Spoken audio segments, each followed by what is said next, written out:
കോൺഗ്രസ് പ്രവർത്തക സമിതി അംഗം ശശി തരൂർ MP പുകഴ്ത്തിയ സംസ്ഥാനത്തിന്റെ വ്യവസായ വികസന നേട്ടങ്ങളെ പരിഹസിച്ചുകൊണ്ട് KPCC അധ്യക്ഷൻ K Sudhakaran.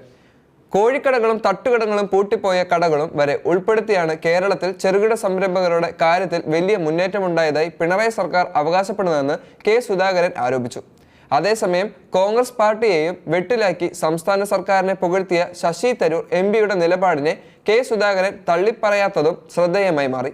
AICC general secretary KC വേണുഗോപാലും പ്രതിപക്ഷ നേതാവ് VD സതീശനും UDF കൺവീനർ MM ഹസനും തരൂരിന്റെ നിലപാടിനെ തള്ളിപ്പറയുമ്പോഴാണ് തരൂരിനെ തള്ളാതെയുള്ള KPCC അധ്യക്ഷന്റെ പ്രസ്താവന. കേന്ദ്രം 2020 കൊണ്ടുവന്ന ഉദ്യം പദ്ധതിയുടെ കടകളുടെ രജിസ്ട്രേഷൻ നടത്തിയതോടെയാണ് സംരംഭങ്ങളുടെ എണ്ണത്തിൽ വർധനവെന്നത് K സുധാകരൻ പറയുന്നു. ഉദ്യം പദ്ധതിയിൽ സംരംഭകർ രജിസ്റ്റർ ചെയ്താൽ വായ്പയും സബ്സിഡിയും സർക്കാർ പദ്ധതികളുമൊക്കെ കിട്ടാൻ എളുപ്പമായതിനാൽ വ്യാപകമായി രജിസ്ട്രേഷൻ നടത്തുകയും ചെയ്തു. ഇത് നിർബന്ധമെന്ന് പ്രചരിപ്പിച്ചു. കുടുംബശ്രീ സംരംഭങ്ങൾ രജിസ്റ്റർ ചെയ്തപ്പോൾ തന്നെ വലിയ തോതിൽ എണ്ണം കൂടുകയും ചെയ്തു. അങ്ങനെയാണ് സംരംഭങ്ങളുടെ എണ്ണം കുതിച്ചു കയറിയത്. സംസ്ഥാന സാമ്പത്തിക സർവേ പ്രകാരം 2018-19 13,826 ചെറുകിട സംരംഭങ്ങളാണ് ഉണ്ടായിരുന്നത്. 2020 ഉദ്യം പദ്ധതി വന്നതിനെ തുടർന്ന് 2020-21 സംരംഭങ്ങളുടെ എണ്ണം 1,39,839 ഉയർന്നു.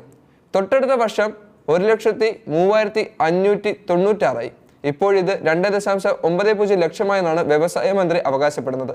2 മിനിറ്റിൽ വ്യവസായം തുടങ്ങാമെന്നത് ഓൺലൈനായി രജിസ്റ്റർ ചെയ്യുന്ന കാര്യമാണെന്നും സുധാകരൻ പറയുന്നു.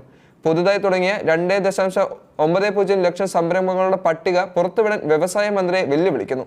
ഇത് സംബന്ധിച്ച് നേരിട്ട് പരിശോധന നടത്താൻ മന്ത്രി തയ്യാറാണോ?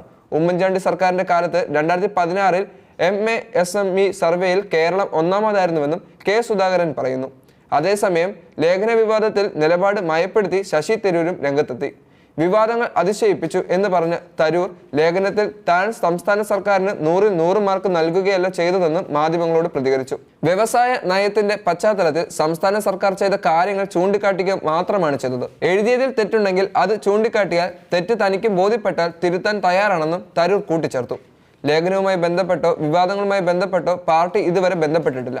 താൻ പ്രവർത്തക സമിതിയിൽ നിന്നും മാറി നിൽക്കണമെന്ന് ഒരു അഭിപ്രായം വന്നാൽ അപ്പോൾ മാറി നിൽക്കാമെന്നും തരൂർ പറഞ്ഞു. തുടർന്ന് ഫേസ്ബുക്കിൽ അദ്ദേഹം ഒരു വിശദീകരണ കുറിപ്പും പങ്കുവച്ചിട്ടുണ്ട്. കേരളത്തിലെ ഒരു MP എന്ന നിലയിൽ ഒരു പ്രത്യേക വിഷയത്തെക്കുറിച്ചാണ് ഞാൻ എഴുതിയതെന്ന് തരൂർ കുറിപ്പിൽ വ്യക്തമാക്കുകയും ചെയ്തു. സ്റ്റാർട്ടപ്പ് മേഖലയുടെ വളർച്ചയിലൂടെ കാണുന്ന വ്യവസായ പരിസ്ഥിതിയെ മാറ്റത്തെക്കുറിച്ചാണ് പറഞ്ഞത്. ഒരു കോൺഗ്രസ്സുകാരൻ എന്ന നിലയിൽ തന്നെ ഇതിന് തുടക്കം കുറിച്ചത് മുൻ മുഖ്യമന്ത്രി ഉമ്മൻചാണ്ടിയാണെന്ന് അഭിമാനത്തോടെ പറയാൻ താൻ ഈ അവസരം വിനിയോഗിക്കുന്നു. അദ്ദേഹത്തിന്റെ ദീർഘവീക്ഷണത്തിന്റെ ഭാഗമായിട്ടാണ് സ്റ്റാർട്ടപ്പ് വില്ലേജും സംസ്ഥാനത്തിന്റെ സ്റ്റാർട്ടപ്പ് മിഷനുമെല്ലാം വികസിച്ചിരിക്കുന്നത്. ഇപ്പോഴത്തെ സർക്കാർ അതിനെ സ്വാഭാവികമായി മുന്നോട്ട് കൊണ്ടുപോയിട്ടുണ്ട്. ലേഖനം കേരളത്തിന്റെ സമ്പൂർണ്ണ സാമ്പത്തിക അവസ്ഥയെ വിലയിരുത്താനുള്ള ശ്രമമല്ല താൻ നടത്തിയതെന്നും പലവട്ടം പറഞ്ഞതാണ്.